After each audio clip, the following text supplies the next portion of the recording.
आप देख रहे हैं मैं मीडिया और मैं हूं धीरज कुमार।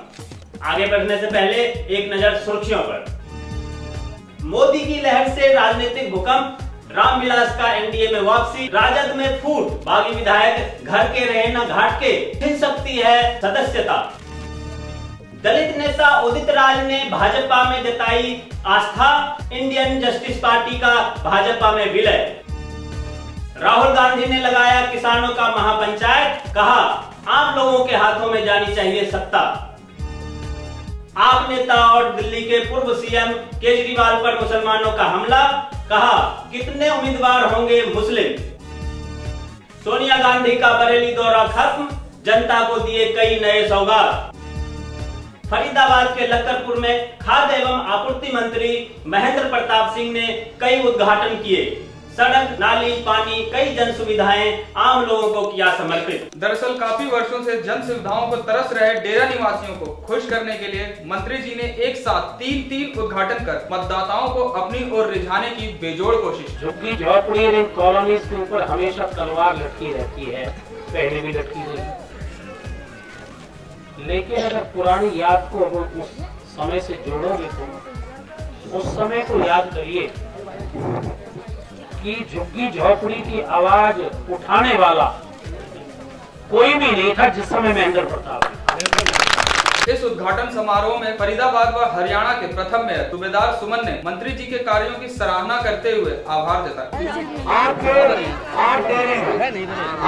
में 5 डेरों के लिए 55 लाख रुपए दे दिया है और उसमें सभी लोग बन जाएंगे।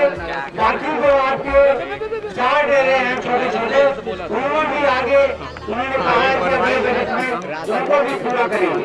तो मैं इनका हार्दिक हृदय से धन्यवाद करता हूँ कि आपने इन मजदूरों के लिए बहुत बड़ा काम किया है।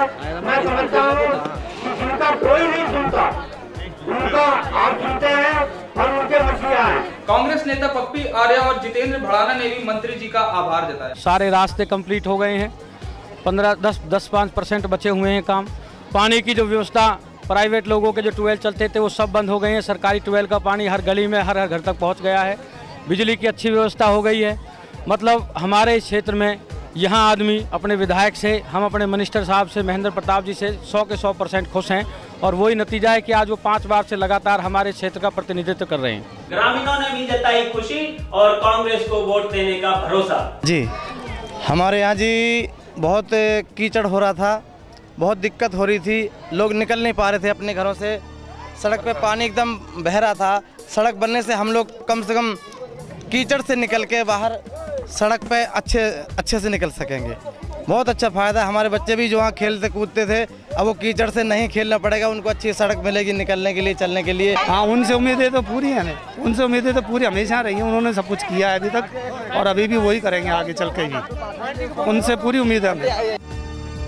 उधर कालका जी मंदिर में महाशिवरात्रि के आगमन पर विशेष आरती पूजा का आयोजन किया गया।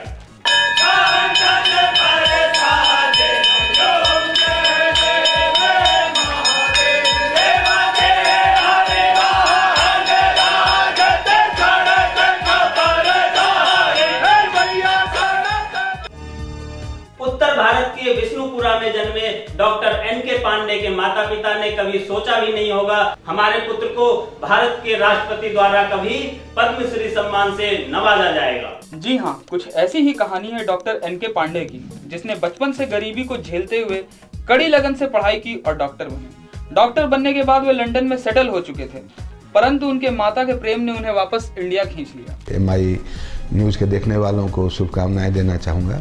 मैं धीरे धीरे वहाँ सेटल करने लगा था। मतलब मेरे 2 बच्चे थे जो बड़े हो रहे थे।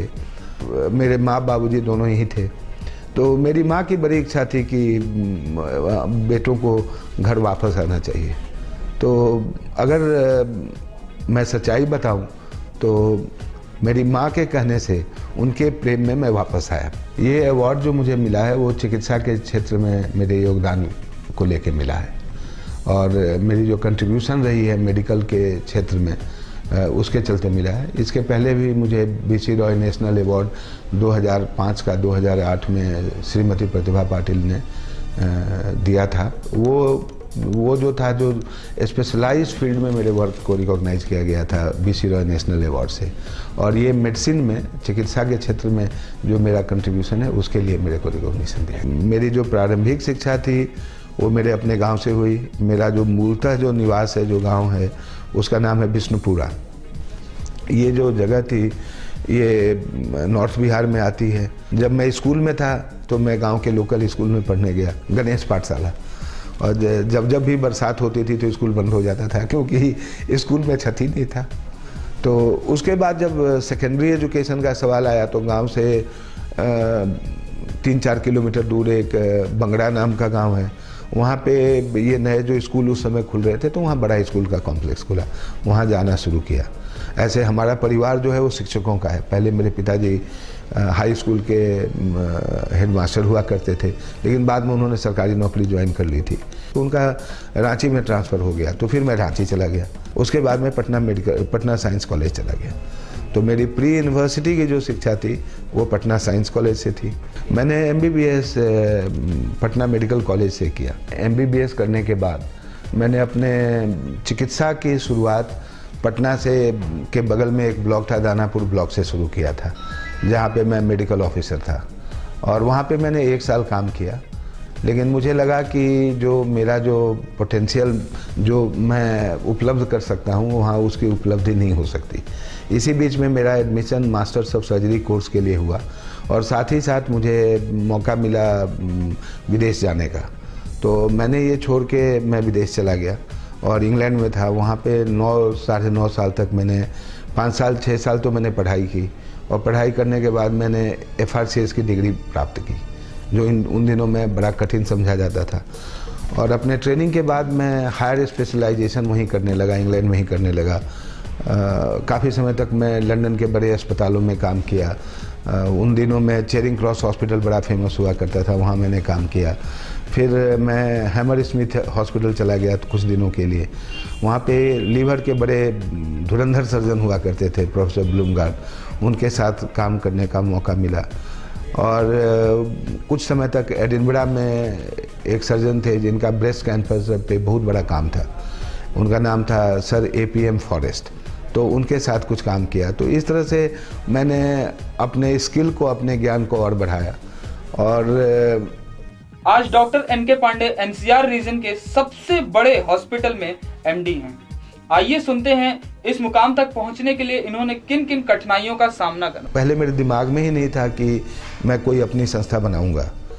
तो मैं फोर्टिस के साथ 1 साल तक जुड़ा रहा, लेकिन मैं अपने संबंध सुधारने या जो नए ओनर थे उनका ट्रस्ट दोबारा हासिल करने में संभव मेरे लिए शायद नहीं हो पाया। तो मैंने देखा कि अब काम करना बड़ा मुश्किल है। जब आपके हर एक्शन को क्वेश्चन किया जाए और आप ईमानदारी से काम कर रहे हो तो ये थोड़ा मुश्किल सिचुएशन हो जाता है। तो फिर मैंने फोर्टिस के ओनर थे और उनको मैंने बताया कि मैं चाहूँगा कि मैं फोर्टिस से अलग हो जाऊँ। तो फिर मैंने 2008 में अप्रैल में मैंने रिजाइन कर दिया। उसके बाद हरियाणा सरकार से मैंने रिक्वेस्ट किया कि मुझे अपना अस्पताल सेटअप करना है, और ये करते कराते एक बड़ी सी पिक्चर बनी जिससे Asian Institute of Medical sciences आगे निकला। और इस हॉस्पिटल में देखें कि इस बार जो नेल्सन का सर्वे आया था, Asian Institute of Medical Sciences को 7वां best hospital National Capital Region में चुना गया। हमें कुल काम करते हुए 4 साल ही अभी पूरे हुए हैं। ये हॉस्पिटल है जहां सबसे पहले NABH को 1 साल के अंदर सुपर स्पेशलिटी का एक्रेडिटेशन मिला। आज के लिए बस इतना ही। MI मीडिया की पूरी टीम को दीजिए इजाजत। नमस्कार।